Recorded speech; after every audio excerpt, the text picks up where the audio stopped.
সুপ্রিয় দর্শক আসসালামু আলাইকুম। আমি আফরোজা খান চট্টগ্রাম থেকে বলছি। আফরোজার ব্লগে সবাইকে শুভেচ্ছা জানাচ্ছি। আশা করি সবাই ভালো আছেন এবং সুস্থ আছেন। আলহামদুলিল্লাহ আমি অনেক ভালো আছি। তো চলে আসলাম নতুন আরেকটা রেসিপি নিয়ে। আজকে আমি আপনাদের রান্না করে দেখাবো রুই মাছ দিয়ে আলুর ঝোল। তো রুই মাছ দিয়ে আলুর ঝোল রান্না করার জন্য প্রথমে আমরা মাছগুলো ভেজে নিব। আমি মাছের মধ্যে সামান্য লবণ হলুদ মেখে মাছগুলো ভেজে নিলাম লাল লাল করে। তারপর মাছগুলো তুলে নিয়ে ওই একই তেলের মধ্যে আমি আলুটাকেও ভেজে নিব। তো আলুটাকে আমি লম্বা লম্বা করে কেটে নিয়েছি। তো আলুটা ভাজার সময় সামান্য একটু লবণ দিয়ে তারপর ভাজবো। তো সামান্য একটু লবণ আর হলুদ দিয়েছি একদম অল্প করে। তো লাল লাল করে আলুটাকেও ভেজে নিব। এই তো আলুটাকেও ভেজে নেওয়া হয়ে গেছে, এখন আলুটাকেও তুলে নিচ্ছি।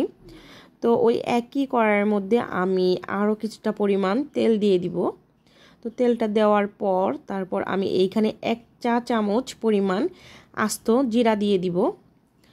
তো জিরাটা দেওয়ার পর যখন সুন্দর একটা গ্রান বেরিয়ে আসবে তখন আমরা এর মধ্যে হাফ কাপ পেঁয়াজ কুচি দিয়ে দিব। আর খেয়াল রাখতে হবে জিরাটা যেন পুড়ে না যায়, পুড়ে গেলে কিন্তু তরকারির টেস্টটা একদমই ভালো আসবে না। তো এখানে আমি 2টা কাঁচামরিচ ফালিও দিয়ে দিয়েছি। এখন পেঁয়াজ আর কাঁচামরিচ ফালিটাকে আমরা হালকা একটু লাল লাল করে ভেজে নিব। তো পেঁয়াজটা যখন হালকা একটু লাল লাল হয়ে যাবে তখন আমরা এর মধ্যে দিয়ে দিব স্বাদ মতো লবণ আর 1 চা চামচ আদা রসুন বাটা দিয়ে আমরা 1 মিনিটের মতো ভেজে নিব। এতে করে আদা আর রসুনের কাঁচা গন্ধটা চলে যাবে।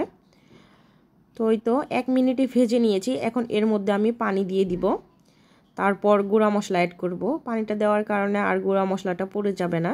এখন এর মধ্যে দিয়ে দিব হলুদ গুঁড়া 1.5 চা চামচ পরিমাণ, মরিচ গুঁড়া স্বাদ মতো, যে যেরকম ঝাল খেতে পছন্দ করেন সেরকমই, কারণ এইখানে কিন্তু আমরা কাঁচা মরিচ দিয়েছি তার জন্য সেটা বুঝেই আর কি মরিচ গুঁড়াটা দিতে হবে। আর দিয়ে দিব ধনিয়া গুঁড়া 1.5 চা চামচ পরিমাণ, 1 চা চামচ পরিমাণ ভাজা জিরার গুঁড়া দিয়ে আমরা মশলাটাকে খুব সুন্দরভাবে কষিয়ে নিব। আমি মশলা দেওয়ার সময় আমার মেয়ে নাড়তেছিল, তো ওর হাত থেকে নিয়েই আমি আবার নেড়ে নিচ্ছি। তো এই মশলাটাকে খুব সুন্দরভাবে আমি কষিয়ে নিয়েছি।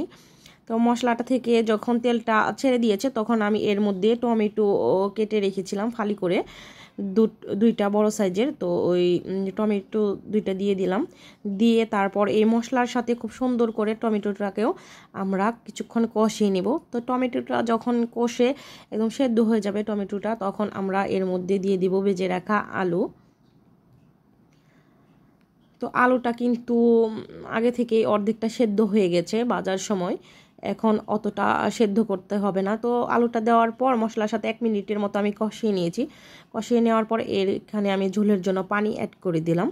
তো যেরকম ঝোল খেতে পছন্দ করেন সেই রকম আর কি ঝোল অ্যাড করে দিবেন। তো যেহেতু আমরা আলু দিয়ে টমেটো দিয়ে মাছের ঝোল করব, একটু ঝোল ঝোলই করব। তো এই তো ঝোলটা দেওয়ার পর ঢাকনা দিয়ে ডেকে আমরা সুন্দরভাবে ঝোলটাকে ফুটিয়ে নিব। তো এই ঝোলটা কিন্তু ফুটে উঠেছে খুব সুন্দরভাবে। এখন আমি ভেজে রাখা মাছগুলো দিয়ে দিব। তো এই তো মাছগুলো দিয়ে ভালোভাবে ঝোলের নিচে দিয়ে দিব মাছগুলো, যেন মাছটা ঝোলের নিচে ডুবে থাকে আর মাছের ভিতরে খুব সুন্দরভাবে ঝোলটা ঢুকে যায়। তো এখন ঢাকনা দিয়ে ঢেকে তারপর আবার কিছুক্ষণ ফুটিয়ে নিব। তো এই তো আমার রুই মাছ রান্না হয়ে গেছে, এখন আমি চুলা থেকে নামিয়ে নিব। এই তো কালারটা কত সুন্দর এসেছে, মাশাআল্লাহ, খেতেও অনেকটাই মজা হয়েছিল। তো রেসিপিটা যদি ভালো লাগে প্লিজ আমার ভিডিওটিতে একটা লাইক দিয়ে দিবেন আর আমার চ্যানেলটাকে সাবস্ক্রাইব করে দিয়ে আমার পাশেই থাকবেন। সবাই ভালো থাকবেন, সুস্থ থাকবেন। আল্লাহ হাফেজ।